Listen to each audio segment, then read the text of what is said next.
Muy buenos días, apreciados hermanos. Ya estamos en la lección número 7 para el 10 de agosto. Instruyendo a los discípulos, parte 1. ¿Es importante esta lección? Es básico, fundamental, porque durante esta semana vamos a estar resolviendo todas las incógnitas para que usted pueda entender cómo yo puedo seguir, cómo yo voy a entender el verdadero discipulado, pero también el costo del discipulado. Dios nos pueda bendecir mucho en este estudio de esta semana.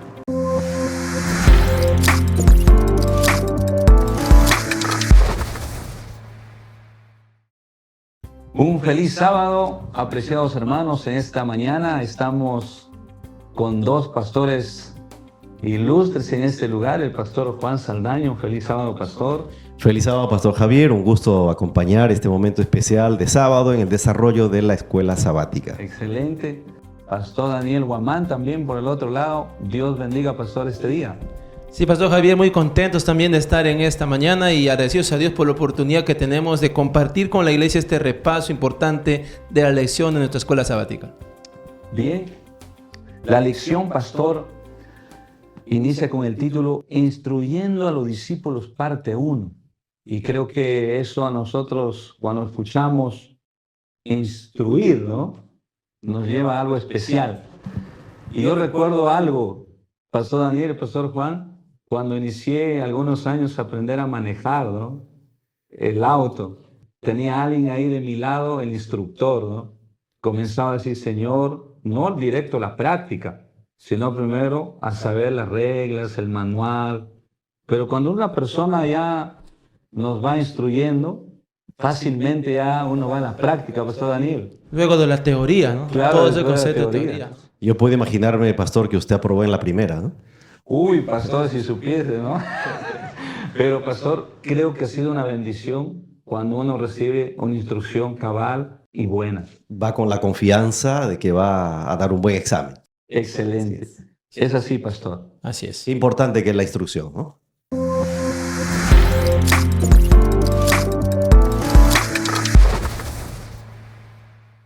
Jesús, un maestro extraordinario, enseñando lecciones prácticas, sencillas. Pastor Juan, ¿qué decir de Jesús, no? Enseñó tan fácilmente. Así es. A través de actos, hemos visto nosotros en los primeros capítulos de Marcos cómo Jesús hizo tantos milagros. Ahora venía una pregunta, ¿no? ¿Quién es Él? ¿Quién es Él? En San Juan capítulo 8 hay una pregunta muy venenosa, ¿no? ¿Quién eres tú?, le decían los judíos, ¿no? Y aquí en San Marcos, en esta lección, hay también una pregunta donde Él mismo lo hace, ¿no? Así como en Mateo 16, aquí también en Marcos 8, Él hace una pregunta a sus discípulos, ¿no? ¿Qué dice la gente que soy yo? ¿Quién soy yo? ¿Y qué dicen ustedes, no? Porque ellos decían, no, tú eres Elías, tú eres Juan el Bautista, algún profeta, ¿no? Pero ¿quién dicen ustedes que soy yo? Pero claro, antes de eso, recordemos que Jesús hizo un milagro. Registra ahí Marcos, un milagro. Y era con un ciego. Ahora, ¿qué hacer, no? Hay en el camino muchos ciegos en la actualidad, pero en ese tiempo específico era asediado, ignorado un ciego, ¿no? Pero para Así es. no importó, algo especial hizo él. Y la Biblia menciona de varias experiencias que Jesús tuvo con los ciegos. Ahí en San Marcos 8, en San Marcos 10 también concluye el estudio de esta semana con la experiencia de otro ciego que fue sanado. También en Mateo 20 o en San Juan 9 también hay experiencias de ciegos. En este caso, en Marcos 8, menciona de que le trajeron un ciego para que lo tocase, para que lo sanase, ¿no? Y Jesús lo llevó hacia afuera de la aldea. Allí escupió en sus ojos y le preguntó, ¿ya ves? Y le dice, veo a las personas como árboles que se mueven, ¿no?, que caminan. Y Jesús tocó sus ojos y ahora sí vio claramente.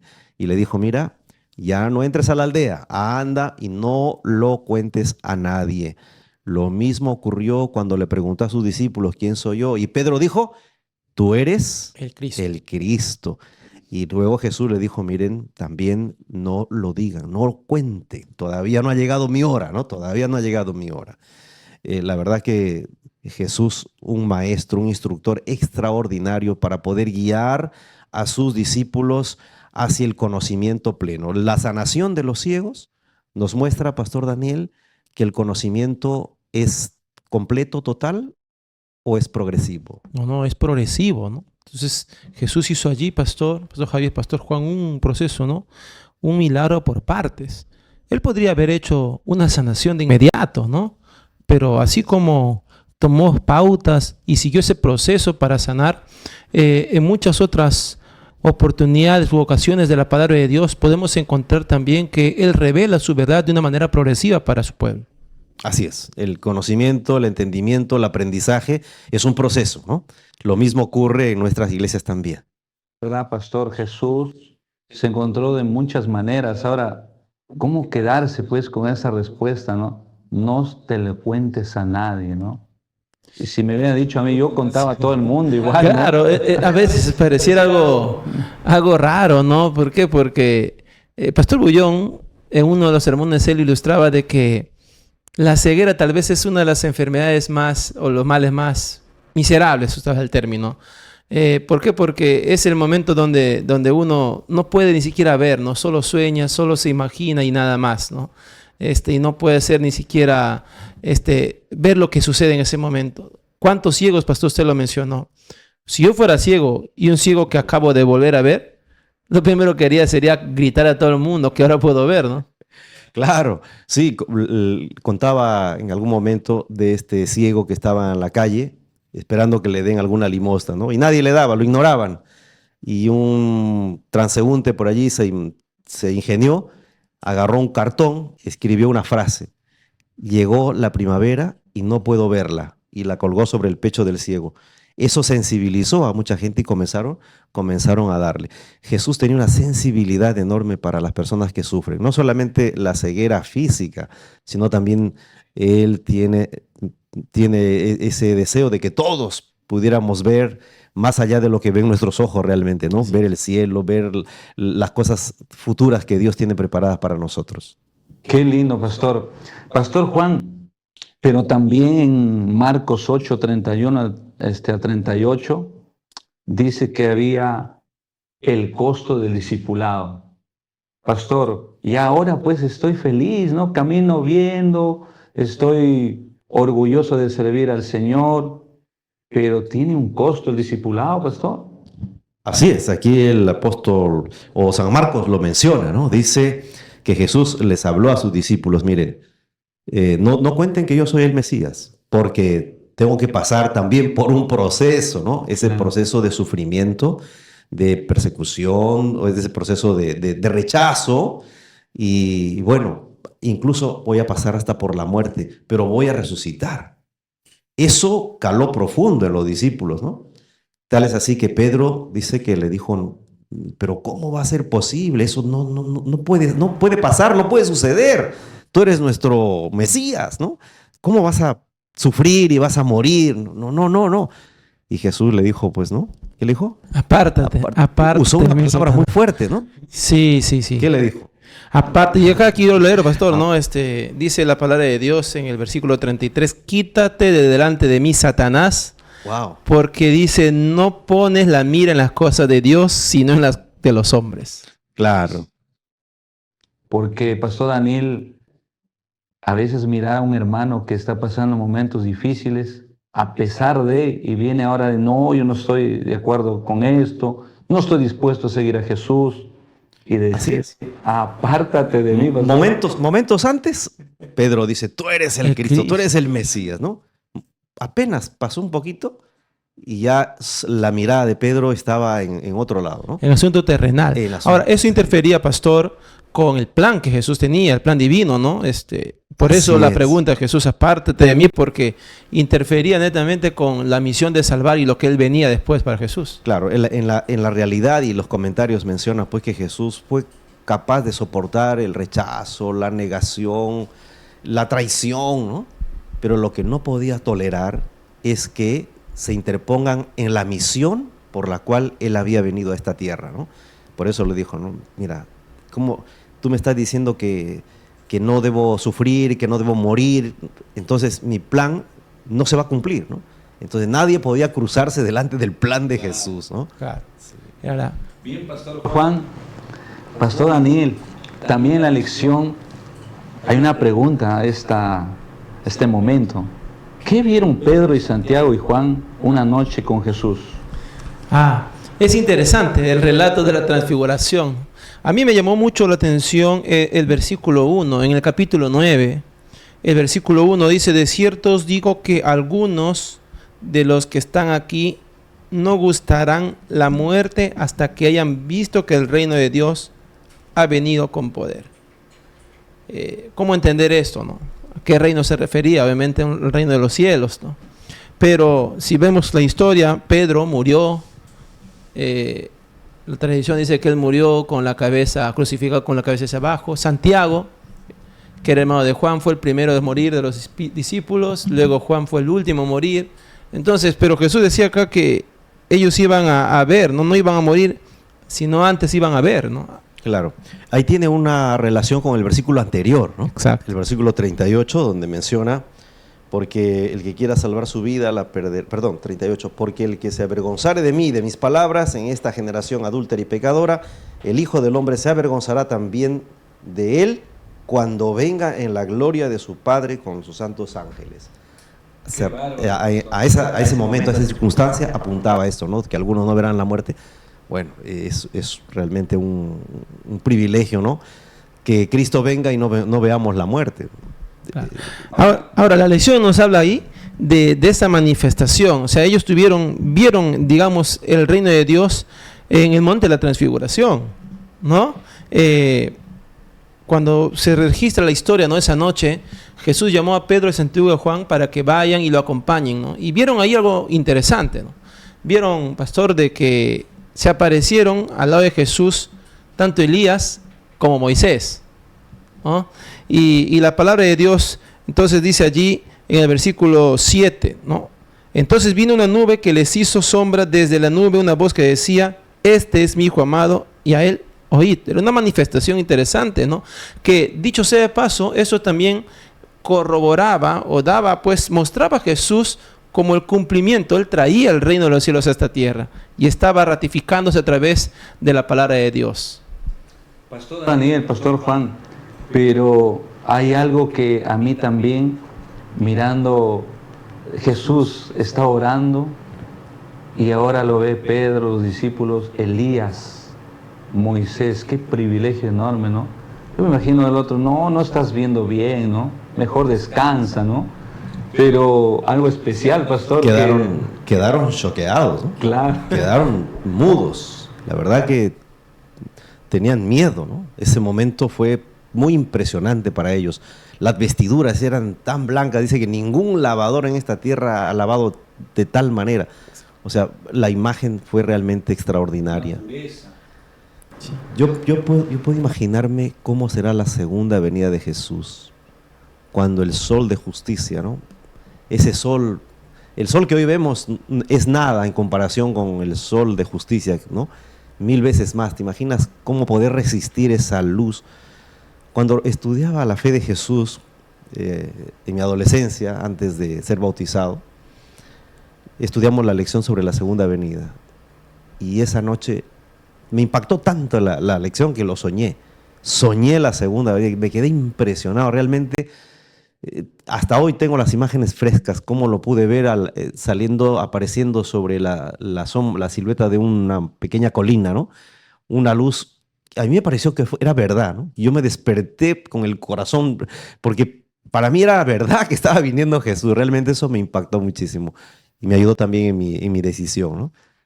Ver a Jesús, me imagino yo a Pedro, Santiago y Juan contemplar ese cuadro, ¿no? Y es un privilegio. Los 3 discípulos tuvieron ese privilegio, pastor. Ahora, cuando descendieron del monte, la inquietud de Elías, ¿no? Estaba ahí presente, ¿no? Y el versículo, o sea, es el cumplimiento de lo que es en Malaquías 4, ¿no? Porque Jesús le dice, ¿no? Ellos preguntan: ¿por qué dicen los escribas que es necesario que venga Elías? O sea, habían visto hace poco a Elías allí en la transfiguración y todavía quedaba pendiente ese tema de Elías. Y entonces Jesús pues les dice a la verdad, Elías a la verdad vendrá primero y restaurará todas las cosas. Pero no dice la Escritura que el Hijo del Hombre debe padecer mucho y ser despreciado, pero os digo que Elías ya vino y le hicieron todo lo que quisieron, como está escrito en él. O sea, hacía referencia a Juan el Bautista, ¿no? Exacto. Él ya había venido, lo habían despreciado, ¿no? Ahí era Elías que anunciaba también Él su vino a ministerio. preparar el camino, ¿no? El camino de Jesús. Él dijo, viene detrás de mí uno que no puedo estoy digno de desatar la correa de su zapato, de su calzado, que era Jesús. Ahora, Juan el Bautista cumplió esa parte, de preparar el camino para la primera venida de Jesús. Ahora, ¿y para la segunda venida? Ahora Juan era la que anunciaba el reino de los cielos, ¿no? O sea, acá de alguna manera vemos también un mensaje ahí sobre el reino de los cielos, y el mensaje de Juan cuando hablaba a las personas era el reino de los cielos se está acercando, ¿no? Cumpliendo lo que decía. Ahora, proféticamente también la iglesia adventista del séptimo día tiene ese privilegio. Si preguntamos, así modestia aparte, ¿no? ¿Qué iglesia tiene sus creencias, su doctrina basada 100% en la palabra de Dios? ¿Quién es Pastor Javier? Pues no hay duda. Pastor. Ese privilegio también implica una tremenda responsabilidad, ¿no? Poder compartirla, ¿no? La iglesia adventista es ese Elías que prepara el camino para la segunda. Ahora, Pastor Daniel no solamente preparó Pastor Juan, sino que en Marcos 9:30 al 41, algo interesante, ¿no? Sobre todo el 35. Entonces Jesús se sentó y llamó a los 12 y le dijo, si alguno quiere ser el primero, que sea el último de todos, el servidor de todos. Pastor Daniel, todo pastor estaba encajado, ¿no? Paso a paso para que sea un discípulo de servicio, ¿no? Ahora, el contexto, nos vamos contextualizando acá, y Jesús está hablando, o sea, todo lo que Jesús está haciendo previamente es para hablar de un reino espiritual, ¿no? El reino de los cielos no es un reino terrenal, es un reino espiritual. La transfiguración, todo lo que está pasando, la venida de Elías, ¿no? de Elías que anuncia su ministerio a través de Juan el Bautista. Es decir, todo lo ven encaminando para que sus discípulos entendieran que el reino de los cielos ya estaba con ellos y era Jesús. Ahora, pero pareciera que ellos no lo entendían así, ¿no? O sea, desde el momento que Jesús ya hablaba del reino de los cielos, entre ellos ya venían las aspiraciones o a maquinar, ¿no? ¿Quién será el primero? ¿O qué puesto tendré yo? ¿Cuál será la responsabilidad que asuma una vez que Jesús se declare como rey de esa tierra? Entonces Jesús, conociendo sus intenciones, dice claramente allí que el que sea el mayor será el menor, ¿no? Sí, o sea, el que más aspira, a diferencia de, pastor, de repente los reinos terrenales o temas mundanales, ¿no? Esos privilegios que a veces queremos en la tierra, ¿no? Se entiende que las personas que tienen más influencia o más importantes son las que de repente tienen más logros, ¿no? ¿Sí? Sin embargo, para el reino de los cielos es una lógica inversa, ¿no? O sea, no es el que tiene más o el que quiera ser más grande el que llegará en realidad a eso, sino el que se hace más pequeño es el que es considerado más grande en el reino de los cielos. Es verdad.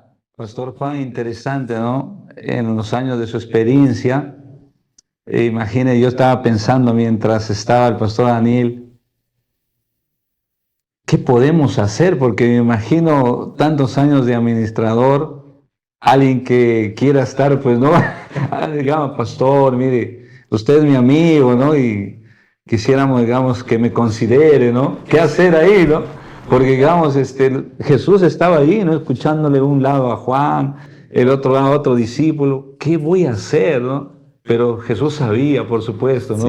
Sí, Jesús los había descubierto, ellos se vieron descubiertos, ¿no? Exacto. Porque dice la Escritura que ellos cuando venían a Capernaum, los discípulos se quedaron más atrás de Jesús, ¿no? Porque querían ir conversando sin que lo escuchen. No, oye, ahí está el presidente, vamos a conversar aquí, ¿no? Más lejitos.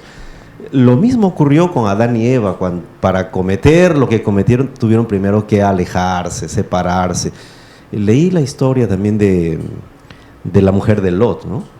Lot adelante, ella atrás y dio la vuelta, ¿no? O sea, cuando uno se aleja de quien no debería separarse, entonces corremos el riesgo de cometer algún error. Y aquí los discípulos se alejaron de Jesús y venían discutiendo quién podría ser el mayor. Y ahí Jesús nuevamente pone hincapié en los principios de su reino. Dice, el que quiera ser primero, tiene que ser siervo, tiene que servir. Es mejor ser útil que ser importante, ¿no? Claro. Jesús dice, el que quiere, en el mundo pues el aplauso, la música y todo, ¿no? Las vivas, pero en el reino de Dios su reino es al revés, ¿no? Es completamente al revés, tiene que ver con el servicio, tiene que ver con el sacrificio, tiene con que la ver renuncia. con la renuncia, Renuncia a uno, exacto, ¿no? con la abnegación. Así es. Efectivamente, entonces, Pastor Daniel, hemos sido llamados a servir, ¿no? Claro. Esa es la función, ¿no? La función. La es ser- ambición de querer tener un cargo, ¿no? Yo recuerdo una anécdota, ¿no? Había fallecido un personaje que tenía una responsabilidad, pero otro empleado llama al jefe y le dice, jefe, ¿sabía que fulano de tal ha fallecido? Y le dice, sí, me estoy enterando de estas cosas. No, ya, pero lo que pasa es que él quería ocupar el lugar del que había fallecido, ¿no? Y como el jefe no le dijo nada, bueno, quedó así, ¿no? Así que después dijo, ¿qué hago? He fallado. Lo volvió a llamar. Jefe, ya más directo, ¿no? Jefe, qué pena que haya fallecido nuestro amigo, ¿no? Nuestro compañero. ¿Usted cree que yo puedo ocupar su lugar? Y el jefe le dice, mira, si la Finisterre te acepta, avanza, ¿no? Ahí lo pensó. Sí, lo pensó. Es interesante, Bueno. pastor. Ahora, nosotros, si bien es cierto, somos una institución religiosa, ¿no? Pero somos humanos. Al igual que los discípulos eran humanos. Y siempre Satanás va a aprovechar toda oportunidad. Así como quiso utilizar a Pedro para interferir en los planes que Jesús tenía, muchas veces utiliza en nuestro corazón una ventana abierta. Basta que a veces una ventanita esté abierta, no necesariamente toda la puerta, pero basta que a veces haya una ventana abierta con ese deseo de querer lograr algo terrenal, alguna ambición personal, para que él ingrese, pastor, y una vez que él ingresa pueda destruir. Pero afortunadamente la palabra de Dios nos anima, nos alerta sobre ello, y el Señor nos recalca muy bien, ¿no? El que quiera ser más grande tiene que ser un siervo. Bien, Pastor Daniel, Pastor Juan, ya estamos finalizando, pero quisiera hacer una pregunta más, Pastor. Dice Marcos 9, 42 al 50, ¿qué tienen en común las enseñanzas de Jesús? La pregunta sería, ¿cómo entrar en el reino de Dios? Cualquiera que haga tropezar a uno de estos pequeños, ¿no? Que creen en mí, mejor le fuera. Sí, Jesús puso antes, ¿no? Un ejemplo, puso a un niño. Le dijo, tienen que ser así como un niño, sencillos, humildes, dispuestos, ¿no? a obedecer, porque ellos querían ser primero, ¿no? Y luego le dice, cualquiera que haga caer a uno de estos niños, mejor hay que atarle una piedra de molino en el cuello, ¿no? Y echarle, arrojarlo al mar. Luego dice, si tu mano te fuera, es decir, si tu mano te fuera ocasión de caer, si tu pie te fuera ocasión, si tu ojo, no, córtalo, sácalo, ¿no? Es mejor que entres manco, cojo o ciego al reino de los cielos antes que completo te vayas al fuego eterno, ¿no? Al Eiston Ayona, ¿no? Al que arde por los siglos de los siglos. Lógicamente que Jesús está previniendo, ¿no? A esos deseos pecaminosos que los seres humanos tenemos por naturaleza, ¿no? Como inclinación natural y que deberían desaparecer. Creo que Dios tiene un plan maravilloso para nosotros. No creo que el reino de los cielos vaya a estar lleno de cojos, ciegos y mancos, ¿no?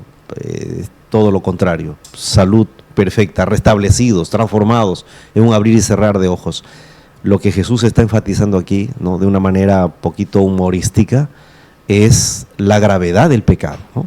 La gravedad del pecado. Por eso, el que piensa estar firme, mire que no caiga, ¿no? Cuidar, salvaguardar la salvación, cuidar la familia. Creo que es lo más lindo, Pastor Daniel y Pastor Juan. Las avenidas del alma. Las avenidas del alma, ¿no? Es mejor cortarse la mano, llegar al cielo sin una mano que perderlo todo, ¿no? Bueno, es interesante esto, ¿no? ¿Por qué? Porque Jesús estaba anticipándose a los discípulos cuál podría ser la debilidad que ellos tenían, ¿no? Cada uno identifica sus debilidades, cada uno conoce, y Jesús también las conoce.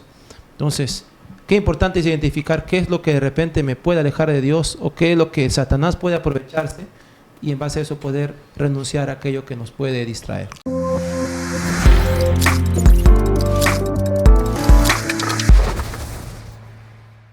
Así es, pastor, tal vez aplicando un poco la lección, ¿no? Habría una pregunta, ¿no? ¿Qué es Jesús para la gente? ¿Qué es Jesús para los discípulos? Aplicándolo, ¿qué es Jesús para mí? ¿Quién es Jesús para mí? ¿Cómo lo identifico?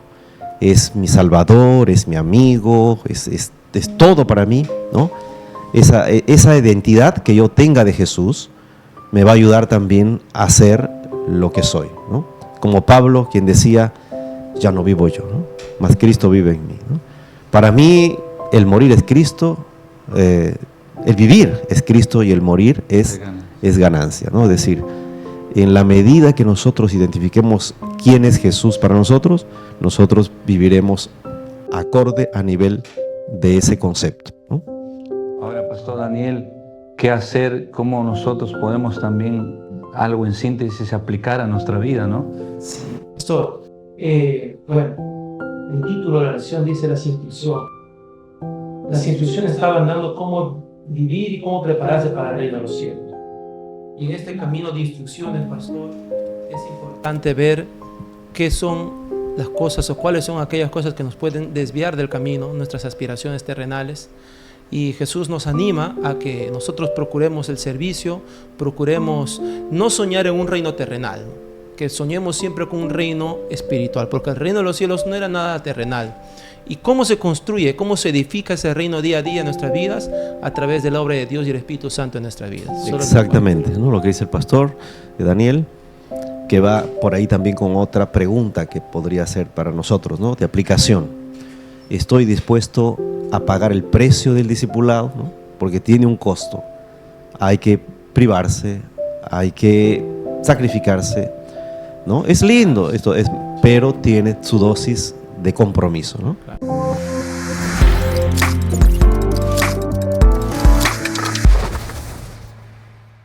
Pastor Juan y Pastor Daniel, ¿y qué hacer? ¿Qué hacer para personas de fuera, no? ¿Qué podemos hacer, Pastor Juan? El versículo 34, capítulo 8 decía, el que quiera venir en pos de mí, niéguese a sí mismo, ¿no? Creo que ese es un versículo que resume en gran manera cuál debe ser nuestro sentir, nuestro corazón. O sea, seguir a Cristo es una renuncia constante. No solamente a las cosas del mundo, también renuncia a lo que en mi corazón humano a veces me quiere llevar a hacer. ¿Qué podemos hacer, no? Con ese Jesús que hemos identificado, con ese Jesús que amamos, con ese Jesús que estamos dispuestos a hacer todo, ¿no? Sacrificarlo todo por Él, para hacerlo conocer a otros, ¿no? Creo que ahí está el compromiso, ¿no? El hacer. Y tenemos pues herramientas, ¿no? Tenemos la fe de Jesús, tenemos la palabra de Dios, cursos adicionales que podemos hacer conocer a las personas que aún todavía no conocen a Jesús. Y aquí hacemos un paréntesis para nuestros amigos que nos escuchan en la misión del Oriente Peruano, ¿no? Tenemos un compromiso a fines de septiembre. ¿Cómo se llama, pastor? Evangelismo Escuela, que no es otra cosa sino una semana evangelística de cosecha, pero para eso necesitamos sembrar. Ese Jesús del cual hemos hablado, hemos estudiado esta semana, ese Jesús debe ser compartido, cueste el precio que cueste. A veces tenemos que desvelarnos o usar algunas horas, nuestro tiempo, nuestros recursos, pero tenemos que hacerlo, porque quisiéramos que del 29 de septiembre al 5 de octubre queremos tener una semana extraordinaria de cosecha. Que Dios nos bendiga, que este Jesús maravilloso que descubrimos en las páginas de la Biblia y en nuestro corazón pueda ser transmitido a otras personas. Pastor Juan, Pastor Daniel, vamos a concluir haciendo una corta oración. Oramos. Te agradecemos, Señor, por tu palabra. Gracias por las instrucciones que tu Hijo Jesús dejó, Señor, cuando estaba acá en esta tierra. Él conoce, Señor, nuestro corazón. Tú, como nuestro Padre, sabes lo que sentimos, conoces lo que pensamos, Señor. Sabes cuáles son nuestras virtudes y nuestros defectos. te anticipaste a todo, Señor, y nos hiciste la invitación, pero también nos mencionaste cuál es el costo de seguirte. Es renunciar, Señor, a lo que nuestro corazón humano nos lleva, y nos anima, Señor, siempre a procurar el servicio y compartir de ti a las personas. Señor, queremos en esta tierra ser constructores de ese reino espiritual. Queremos siempre construir día a día nuestras vidas y podamos, Señor, tener el privilegio de llevar a más personas a conocer ese reino maravilloso. Señor, gracias por tu palabra y bendice a tu iglesia en este día especial. Te lo imploramos por Jesús. Amén. Amén. Vamos a despedirnos, Pastor Daniel, Pastor Juan. Feliz sábado. Hermanos, lindo sábado, Dios le bendiga mucho. Bendiciones.